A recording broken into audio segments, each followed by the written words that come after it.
नांदेड जिल्ह्यातील शेतकरी बांधवांसाठी एक खूप मोठी आणि खरंच एक दिलासादायक बातमी आहे. खरीप हंगाम 2025 मध्ये जे नुकसान झालं होतं त्यासाठी प्रधानमंत्री पीक विमा योजनेअंतर्गत नुकसान भरपाईची रक्कम अखेर मंजूर झालेली आहे. आणि ही रक्कम किती आहे तर तब्बल 813.93 कोटी रुपये. विचार करा केवढा मोठा आकडा आहे हा. नांदेड जिल्ह्यातील शेतकऱ्यांसाठी मंजूर झालेली ही एक प्रचंड मोठी मदत आहे जी या योजनेची व्याप्ती दाखवते. आणि हो, ही फक्त घोषणा नाहीये.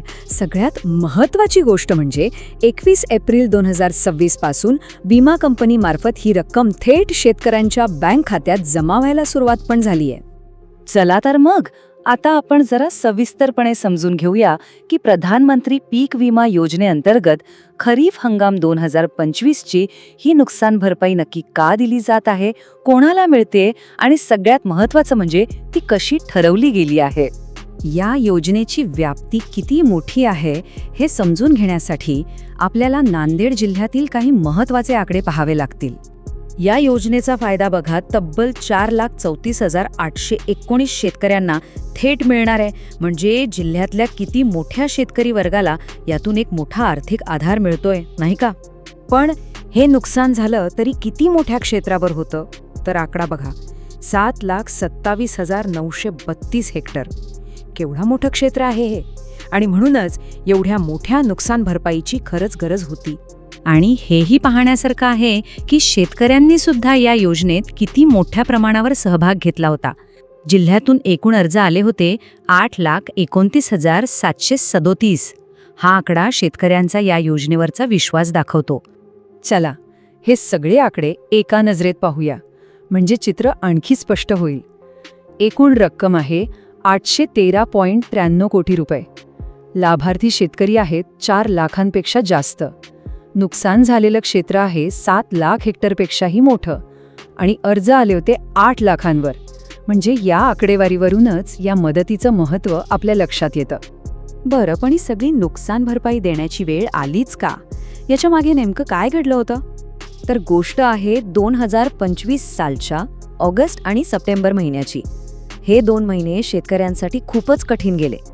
कारण या काळात जो काही पाऊस झाला तो नुसता पाऊस नव्हता, ती होती अतिवृष्टी. आणि यामुळे पिकांचं इतकं मोठं नुकसान झालं की सरकारी दप्तरी तब्बल 7,27,932 हेक्टर क्षेत्र बाधित म्हणून नोंदवावं लागलं. या अतिवृष्टीचा फटका बसला तो आपल्या महत्त्वाच्या पिकांना म्हणजे सोयाबीन, मूग, उडीद, कापूस, तूर आणि ज्वारी.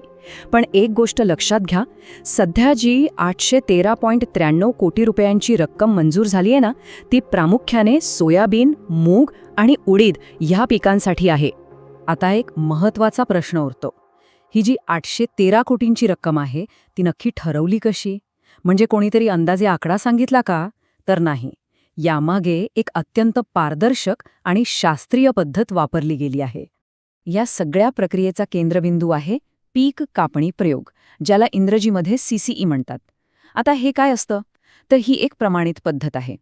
ह्यात काय करतात की एका छोट्याशा प्रातिनिधिक शेतातली पिकाची कापणी करून पाहतात आणि त्यावरून त्या पूर्ण भागामध्ये सरासरी उत्पादन किती झालंय याचा शास्त्रीय अंदाज बांधला जातो. ही प्रक्रिया कशी पार पडली ते पाहूया. सगळ्यात आधी संपूर्ण जिल्ह्यात मिळून 3,312 पीक कापणी प्रयोग करण्याचं ठरवलं गेलं. या प्रयोगांमधून जो काही डेटा मिळाला तो थेट एका मोबाईल ॲपवर नोंदवला गेला. म्हणजे त्यात काही गडबड नको. मग या प्रयोगातून जे खरं उत्पादन हाती लागलं त्याची तुलना उंबरठा उत्पादनाशी केली गेली. उंबरठा उत्पादन म्हणजे काय तर साधारणपणे अपेक्षित असलेलं उत्पादन. आणि या दोन्हीमध्ये जी काही तफावत आढळली म्हणजे जेवढं नुकसान झालं त्याच्या आधारावरच ही 813.93 कोटी रुपयांची रक्कम निश्चित करण्यात आली. चला आता सगळ्यात महत्त्वाच्या भागाकडे येऊया.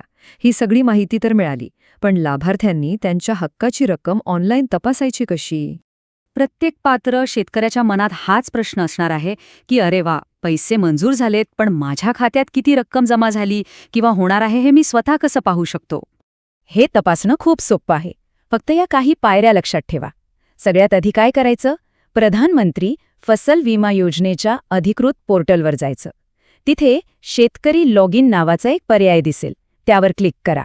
मग आपला आधार नंबर टाका. आधार नंबर टाकला की तुमच्या मोबाईलवर जो नोंदणी केलेला आहे त्यावर एक OTP येईल. तो OTP तिथे टाकला की झालं, तुम्हाला तुमची मंजूर झालेली रक्कम थेट स्क्रीनवर दिसेल. ही माहिती खरंच खूप महत्वाची आहे. आपल्या आजूबाजूला असणाऱ्या प्रत्येक पात्र शेतकऱ्याला याचा लाभ घेता आला पाहिजे. त्याला स्वतःची रक्कम तपासता आली पाहिजे. त्यामुळे ही माहिती जास्तीत जास्त लोकांपर्यंत पोहोचवणं हे आपलं काम आहे. नक्की शेअर करा.